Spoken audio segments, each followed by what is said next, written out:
एक बड़ा सा लकड़ी का दरवाजा सोचिए और ठीक उसके बगल में एक चौड़ी सी कांच की खिड़की।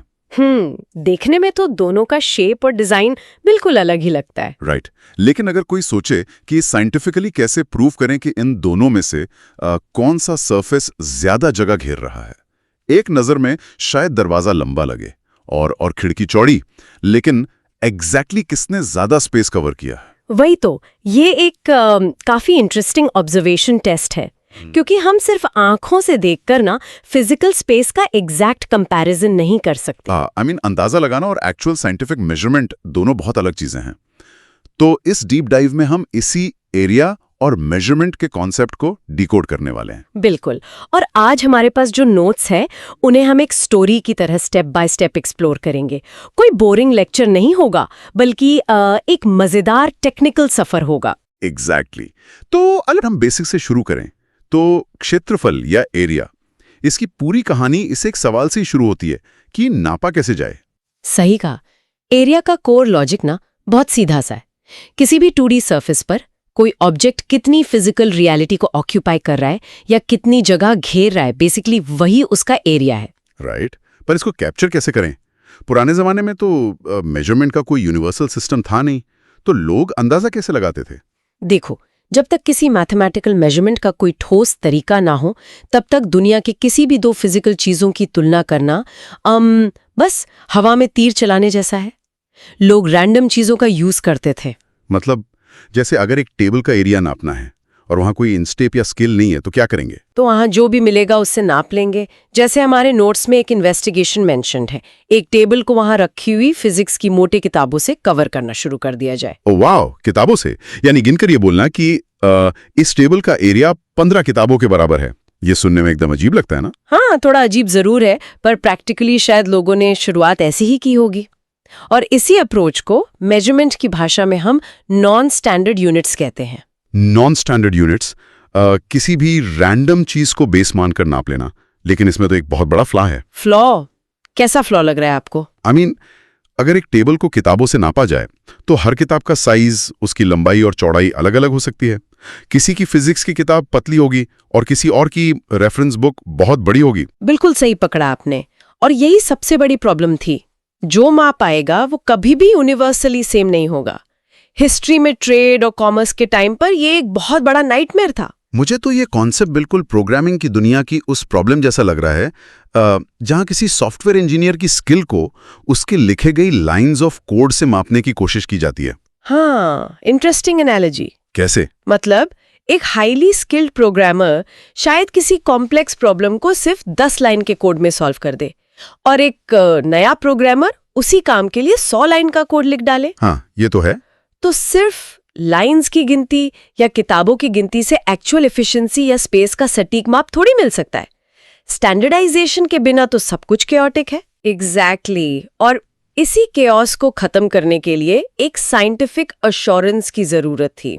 एक ऐसी गारंटी कि जो फिजिकल स्पेस इंडिया में जितनी जगह घेर रहा है, वो अगर अमेरिका, जापान या किसी स्पेस स्टेशन में नापा जाए तो रिजल्ट बिल्कुल सेम आए। Make sense. एक फिक्स्ड प्रोटोकॉल चाहिए था। हाँ, और यहीं से स्टैंडर्ड इंटरनेशनल यानी SI यूनिट का जन्म हुआ।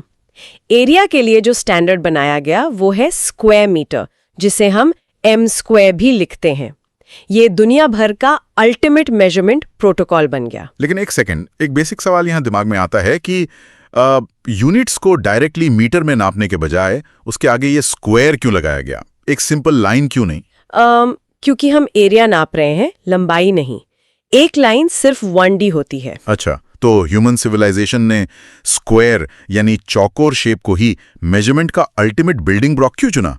ट्रायंगल या सर्कल क्यों नहीं लिया? ये बहुत ही गहरा सवाल है। मैं समझाती हूँ।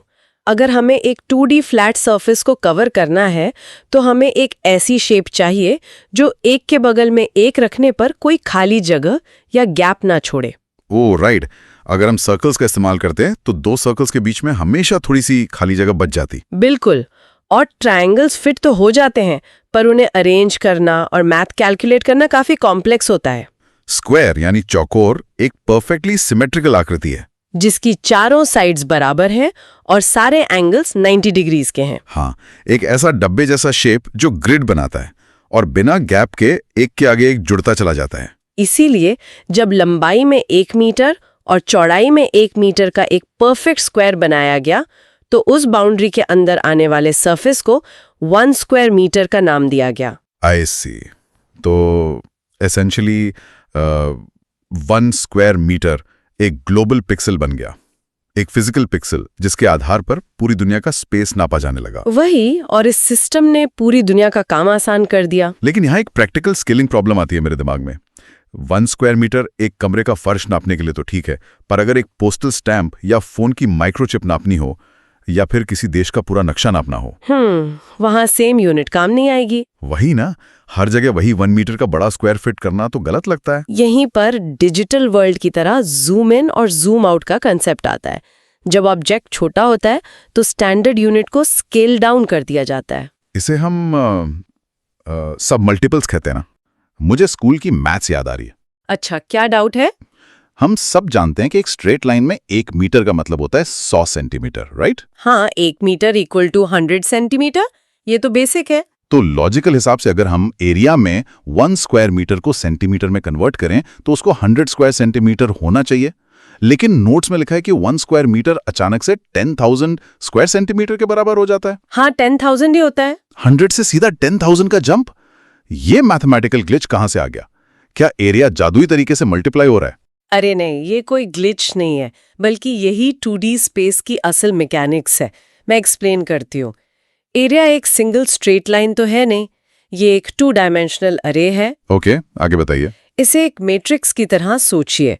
अगर एक 1 स्क्वायर मीटर का बड़ा बॉक्स है तो उसकी एक साइड यानी लंबाई में 100 छोटे छोटे 1 सेंटीमीटर वाले बॉक्सेस आएंगे। हाँ, 100 बॉक्सेस एक लाइन में। पर एरिया का मतलब तो पूरा सरफेस कवर करना है ना, तो वैसी 100 कॉलम्स वाली एक पूरी लाइन बनेगी और फिर हाइट में भी ऐसी 100 लाइंस फिट करनी पड़ेंगी। ओह, अब समझा। हाँ, जब आप 100 रोज को 100 कॉलम से मल्टीप्लाई करते हैं तब जाकर लंबाई और चौड़ाई दोनों कवर होते हैं।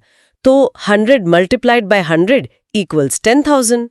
इसीलिए उस 1 मीटर के डब्बे के अंदर सेंटीमीटर साइज के 10,000 छोटे स्क्वायर्स ठीक ठीक फिट हो जाते हैं। समझ आया। ये सीधी लाइन नहीं है, ये मल्टीप्लिकेशन की ग्रिड है। जैसे एक्सेल शीट में अगर 100 रोज और 100 कॉलम्स हों तो टोटल सेल्स 10,000 हो जाएंगे। ये बिल्कुल वैसा ही है। एग्जैक्टली।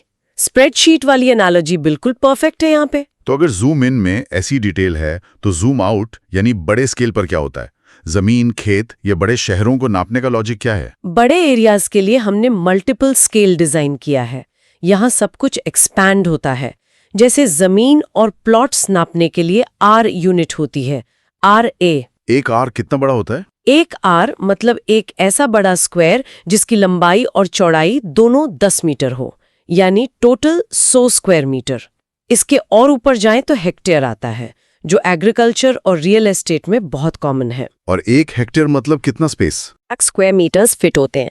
ये बड़ा स्केल किसी भी सिविलाइजेशन को मैनेज करने के लिए बहुत जरूरी था। ये पूरा मेट्रिक सिस्टम काफी लॉजिकल है, लेकिन मेरा एक रियलिटी चेक यहाँ आता है कि हमारी दुनिया माइनक्राफ्ट वीडियो गेम की तरह तो नहीं है। माइनक्राफ्ट मतलब सब कुछ ब्लॉक्स में नहीं है। वही ना, यहाँ हर चीज स्क्वायर्स में नहीं बनी है। अगर एक रेक्टेंगुलर खेत हो या कोई गोल क्रिकेट स्टेडियम या पिरामिड जैसी आकृति हो तो क्या हर बार उस जमीन पर लिटरली 1 मीटर के डब्बे यानी स्क्वायर्स ड्रॉ करके गिनने पड़ेंगे? उसमें तो सालों लग जाएंगे। और वहीं पर आती है ह्यूमन मैथमेटिक्स की सबसे ब्रिलियंट इन्वेंशन, जिसे हम फॉर्मूलाज कहते हैं। Cheat codes basically? हाँ, चीट कोड्स, फॉर्मूलाज बेसिकली। उन स्क्वायर्स को फिजिकली काउंट करने के एल्गोरिथमिक शॉर्टकट्स हैं।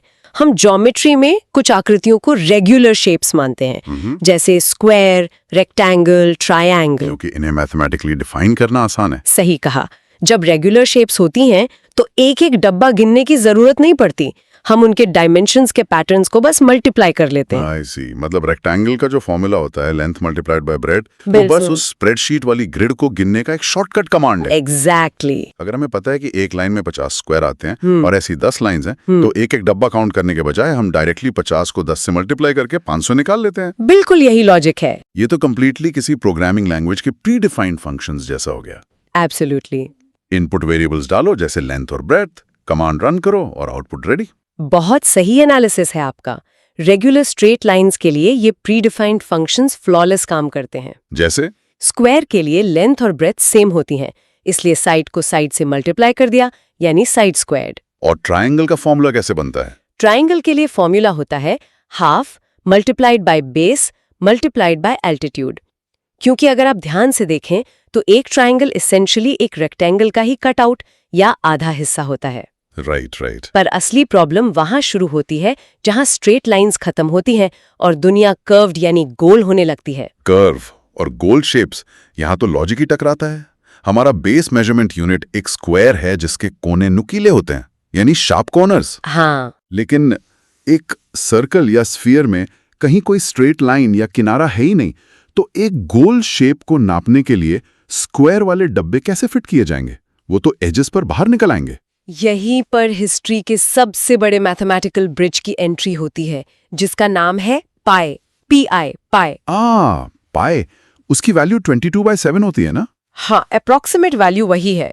सर्कल के कर्व्ड सरफेस को स्ट्रेट स्क्वायर ग्रिड्स में मैप करने की जो प्रॉब्लम थी, उसने इंसान को सदियों से परेशान किया। फिर साइंटिस्ट ने पाई को डिस्कवर किया। लेकिन ये पाई एक्चुअली करता क्या है? पाई बेसिकली सर्कल के सर्कमफेरेंस यानी उसकी आउटर बाउंड्री और उसके डायामीटर के बीच का एक कांस्टेंट रेशियो है।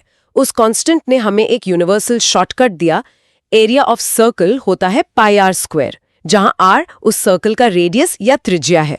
मतलब हमें उस गोल आकार में डब्बे नहीं गिनने? बिल्कुल नहीं। सेम पाई को यूज करके हम 3D सिलेंडर का कर्व्ड सरफेस एरिया जो कि 2πr/h होता है और स्फीयर का सरफेस एरिया जो 4πr² होता है, वो भी आराम से निकाल लेते हैं। और ये फॉर्मूला चाहे एक छोटा सा सिक्का हो या बड़ा स्टेडियम, सब पर परफेक्टली लागू होता है। यह सच में एक माइंड बेंडिंग थॉट है।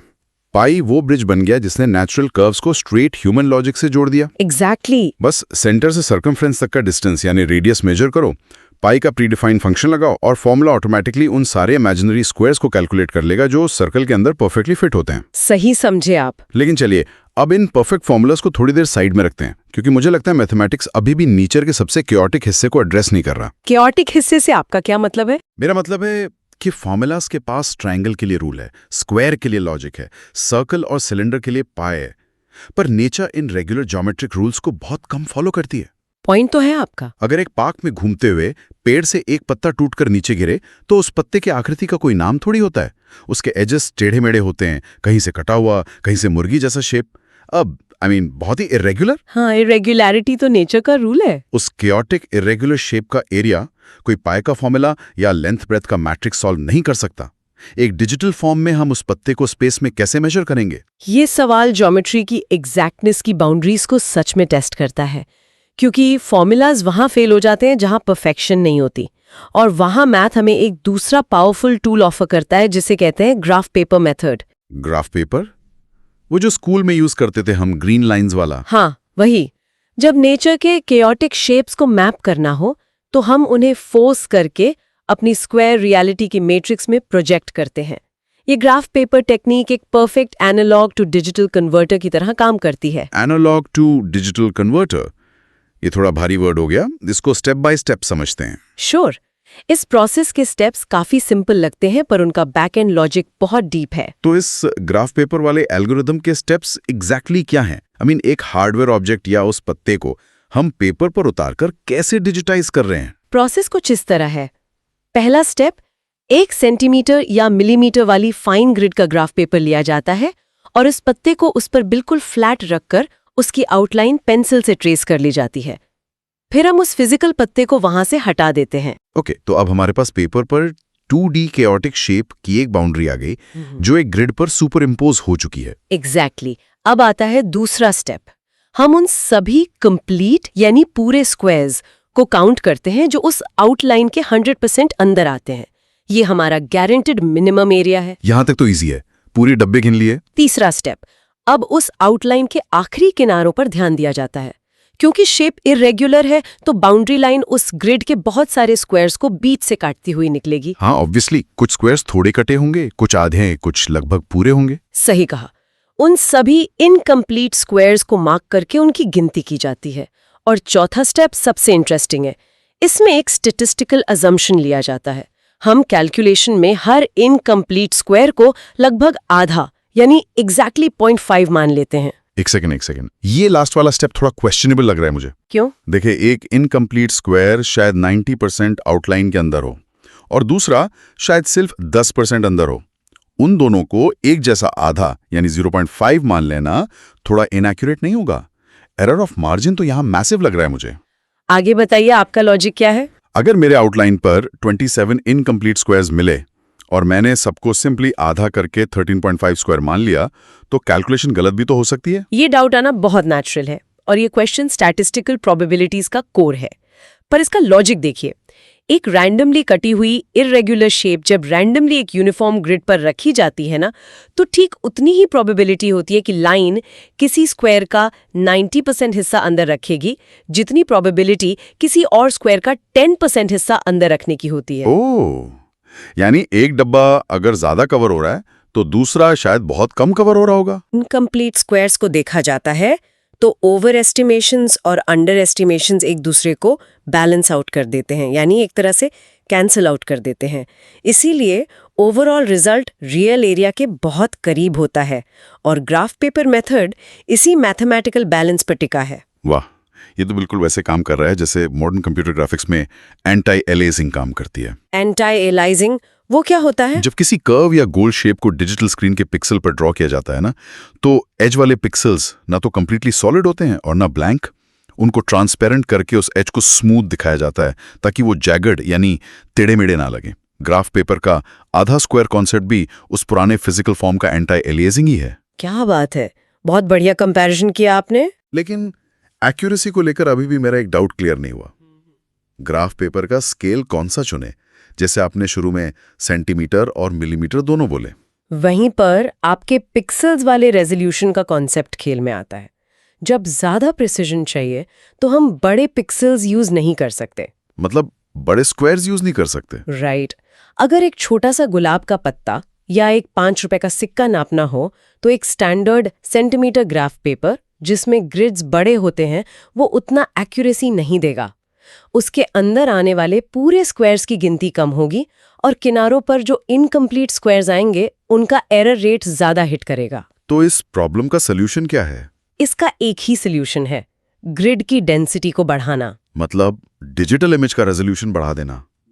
एक लो मेगापिक्सल कैमरा की तस्वीर जिसमें डिटेल्स ब्लर हो जाती हैं, उसे एक हाई मेगापिक्सल कैमरा की क्रिस्प फोटो से रिप्लेस कर देना। बिल्कुल वही। ऐसी सिचुएशन में हम मिलीमीटर ग्राफ पेपर का इस्तेमाल करते हैं। जब ग्रिड को 1 सेंटीमीटर से घटाकर 1 मिलीमीटर तक फाइन कर दिया जाता है तो बॉर्डर वाले इनकम्प्लीट स्क्वायर्स का एक्चुअल साइज बहुत छोटा हो जाता है। समझ गया। उन छोटे ग्रिड्स के कट होने का margin of error total overall result को उतना अफेक्ट ही नहीं कर पाता। सही पकड़ा। ग्रिड जितनी ज्यादा फाइन और छोटी होगी, मेजरमेंट की प्रिसिजन और एक्यूरेसी उतनी ही हाई होती जाएगी। ऐसे एक्सपेरिमेंट्स में अक्सर छोटे पत्ते, सिक्के या दूसरी टाइनी इरेगुलर शेप्स को मिलीमीटर ग्रिड पर ही ट्रेस किया जाता है ताकि डेटा में मैक्सिमम एक्यूरेसी मिल सके। ये मेजरमेंट की पूरी फिलॉसफी वाकई काफी माइंड बॉगलिंग है ना? हमने फिजिकल रियलिटी को अपने दिमाग की मैट्रिक्स में कितने सोफिस्टिकेटेड तरीके से फिक्स कर लिया है। अगर आज की इस डीपली एनालिटिकल डिस्कशन को एक फ्रेम में लाया जाए तो हमने देखा कि एरिया सिर्फ एक फॉर्मूला नहीं है, ये यूनिवर्सल लैंग्वेज की तरह डिकोड किया गया है। बिल्कुल। शुरुआत की उस फेज से जहां मेजर करने का कोई स्टैंडर्ड नहीं था, फिजिक्स की मोटी और पतली किताबों से टेबल नापने का वजूद जिससे मेजरमेंट एक जोक लगता था, वहां से ले जाकर हमने स्क्वायर मीटर की सॉलिड ग्लोबल फाउंडेशन समझी और ये डिस्कवर किया कि कैसे डायमेंशनल प्लेन में 1 स्क्वायर मीटर अचानक से 10,000 स्क्वायर सेंटीमीटर के ग्रिड में फैल जाता है। और उसके बाद हमने उन फॉर्मूलाज की बात की जो किसी प्री डिफाइंड प्रोग्रामिंग फंक्शंस की तरह स्ट्रेट लाइंस और कर्व्स को एफर्टलेसली प्रोसेस करते हैं। हाँ, और पाई जैसी कॉन्स्टेंट्स का इस्तेमाल करके नेचर की गोल आकृतियों को हमारे चौकोर मेजरमेंट ग्रिड्स में ले आते हैं। और सबसे कमाल का हिस्सा तो ग्राफ पेपर मेथड रहा, एक early analogue to digital converter. वही तो, जिसने इर्रेगुलर केओटिक रियलिटी को एक यूनिफॉर्म ग्रिड पर मैप करके उस स्टैटिस्टिकल रूल को प्रूव किया कि कैसे इम्परफेक्शंस एक दूसरे को बैलेंस आउट करती हैं। बेशक, ये सारे स्टेप्स दिखाते हैं कि मेजरमेंट केवल स्कूल की ज्योमेट्री नहीं है, ये इन फिजिकल लॉज को फ्रेमवर्क में लाने की पहली शर्त है।